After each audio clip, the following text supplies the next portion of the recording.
Obrigado, presidente. Primeiro, parabenizar o seu Camilles pela proposição do referido projeto.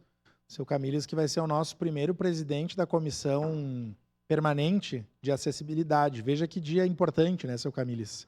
O dia que a gente vai colocar, vai praticar, né, a comissão, a gente aprova um projeto de utilidade pública para o INAV. Eu estive lá conhecendo e pensar que a deficiência visual e as crianças, os adolescentes, adultos, os idosos de baixa visão, eles precisam de uma série de atendimentos, né? Até porque muitas dessas pessoas elas acabam se tornando cegas ou apresentando esse tipo de deficiência ao longo da vida, né? Então, acho que é um elemento importante.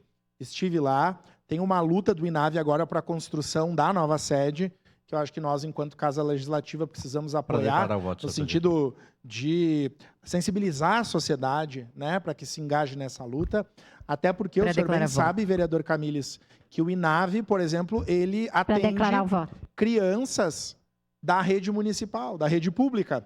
Então, presta um serviço de fundamental relevância para a sociedade, para o poder público, já que eles têm esse know-how, né? Então, lhe parabenizo e dizer que sou parceiro no que se refere ao INAV, né, que nós estamos apreciando aqui, a fazer esforços para buscar recursos, seja em Brasília, com os nossos deputados e senadores, a fim da construção da nova sede do INAV. Até deixo, como vou compor a comissão, acho que essa é uma pauta.